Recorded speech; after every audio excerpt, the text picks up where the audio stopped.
आमना, कहाँ हो? क्या हो गया है? क्यों इतनी सुबह सुबह चिल्ला रहे हैं? साकिब और बी अब तक सो रहे? मेरे ख्याल से अभी तक सो रहे हैं। क्यों? कमाल करती हो, कैसी माँ हो तुम? तुम्हें ये नहीं पता कि तुम्हारी औलाद जाग रही है कि सो रही है? क्या हो गया ऐसा आपको? आप हर बात का इश्यू क्यों बना लेते हैं? सोई तो रहे हैं और क्या कर रहे हैं? मैं उठा देती हूँ बाबा। बस बस रहने दो। अगर तुम्हें इतना ख्याल होता तो सुबह उठाकर अपने साथ पढ़ने बैठाती।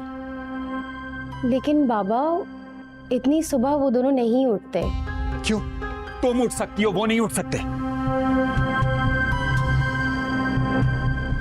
तुम जाओ, जाके काम करो, मैं देखता हूं। अच्छा, मैं उन दोनों को उठा कर आती हूँ।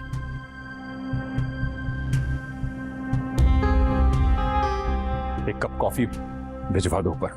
मेरी बात सुन, आज के बाद बच्चों को उठाने के लिए आप सकीना को नहीं भेजेंगे, मैं खुद उठाऊंगी। यही बात मैं भी कह रहा हूं, थोड़ा बच्चों पर ध्यान दो, उन्हें सुबह उठाओ, पढ़ने बैठाओ। उनके साथ तो तुमने बिल्कुल सौतेलों वाला रवैया अख्तियार किया हुआ है।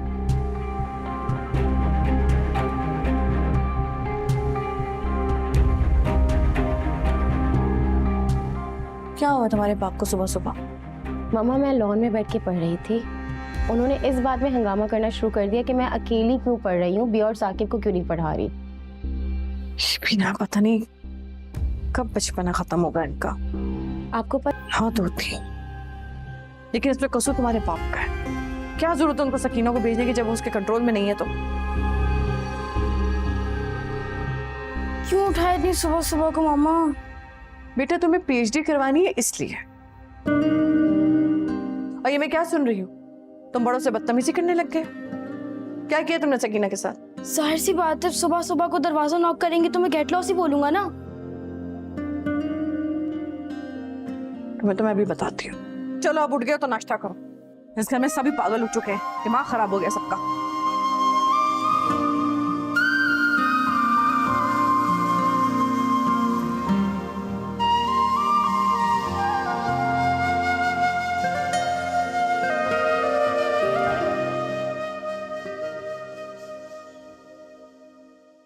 बहुत ही गर्मी है बाहर और महंगाई है कि बस तौबा तौबा। अस्मारा, अस्मारा,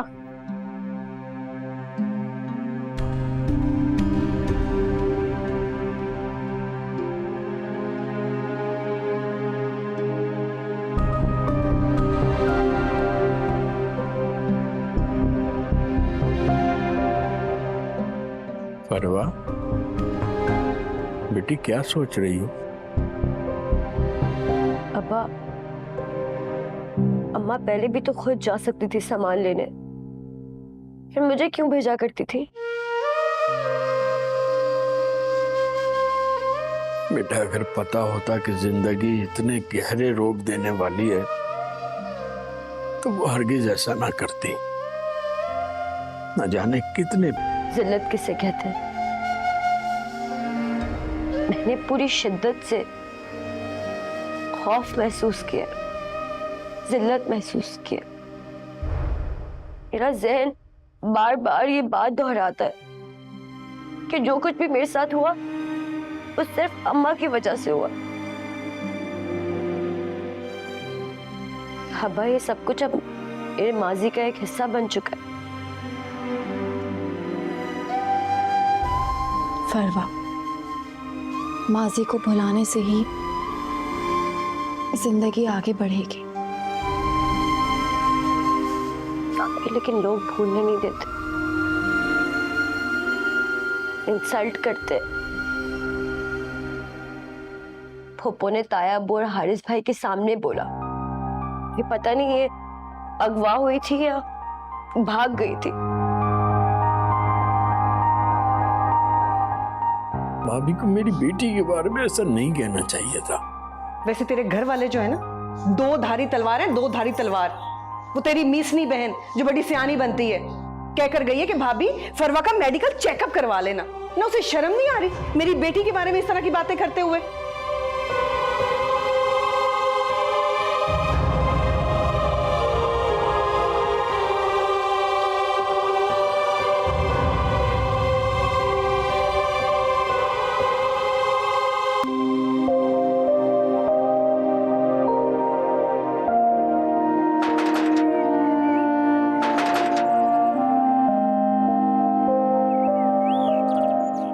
आसिफ भाई जी अस्मारा साजिद को बुला दे। क्यों? ये इनका लेटर और यहाँ इनके साइन करवा दे। अस्मारा। जी अम्मा। कोरियर वाला आया, कोई साइन वाइन मांग रहा है। एक मिनट रुकिएगा।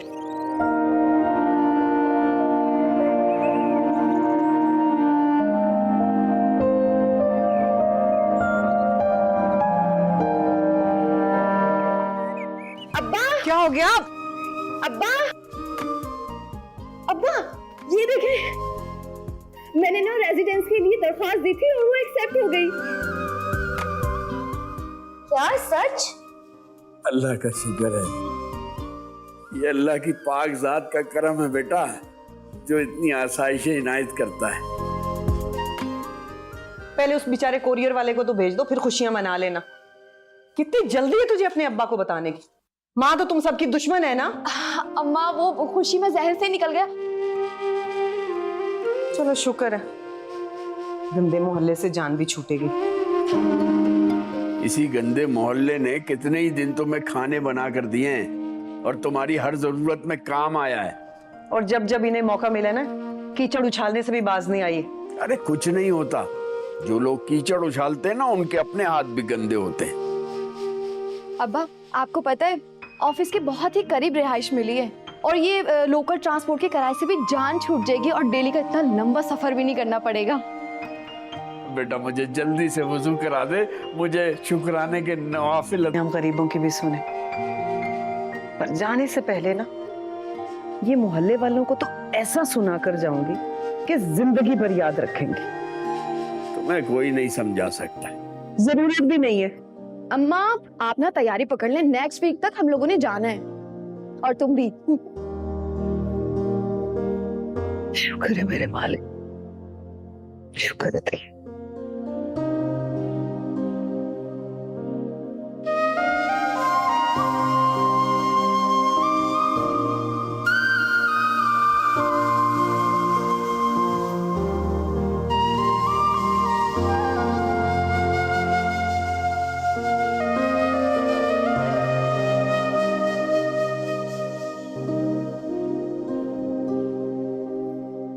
मुझे तो फरवा के अगवा का तब पता चला जब मैंने उसको सड़क पर गिरे हुए पाया।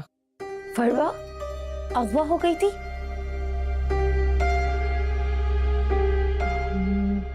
एक्चुअली भाभी, मैंने अर्शी को इस बारे में कुछ नहीं बताया था। मेरी बच्ची पढ़ने लिखने वाली है, उसके एग्जाम सर पर है। अब मैं ये बातें बता के इसको डिस्टर्ब कर देती तो अच्छा तो नहीं होता ना। मैं वैसे ही इसको इन सब झमेलों से दूर ही रखती हूँ। तुम्हारे पास आकर तो एक काबिल बच्ची बन गई है, शुक्र है उन बहनों पर नहीं गई। तरबियत भाभी, बहुत फर्क पड़ता है तरबियत से, और इसकी तरबियत मैंने की है, इसलिए मुख्तलिफ है अपनी सारी बहनों से। अब आप देख लीजिए ना, भाई की किस्मत कितनी खराब है। उनकी हर बेटी उनको कोई ना कोई दुख देती रहती है हर दिन। अब अंबर को ही देख लें, इतने कौन से ऐसे घटिया से खानदान में चली गई शादी करके, ना माफी दे। इंशाल्लाह। फरवा को किसने अगवा किया था? बेटा ये तो मुझे भी नहीं पता, लेकिन वो खैर से वापस घर आ गई थी, हारिस उसे टाइम पे ले आया था। अब सब कुछ ठीक है, तुम फिक्र मत करो। अच्छा एक काम करो, मैंने किचन में कबाब रखे हुए थे, प्लीज उसे फ्राई कर दो। अच्छा ठीक है माँ। उन माँ बेटियों ने तो हारिस को काट का उल्लू बना रखा है। पता नहीं उस पर कौन सा भूत सवार है। आमना भाग भाग कर चचा के घर जाता है। तो भाभी, आप कोई अच्छी सी लड़की देख के हारिस का रिश्ता क्यों नहीं पक्का कर देती? हाँ बिल्कुल सही कह रही है, मैं सोचती हूँ इस बारे। और वैसे भी औलाद को अगर कंट्रोल में रखना हो ना, तो उसकी शादी करवा देनी चाहिए। अरे भाभी, आपको पता है आजकल ऑफ सीजन चल रहा है और मुख्तलिफ ब्रांड्स पे सेल लगी हुई है। कुछ लिया आपने? मुझे सेल्स की क्या जरूरत, मैं सेल्स में से कपड़े नहीं खरीदती बहन, मैं तो लेटेस्ट डिजाइन्स पहनती हूँ।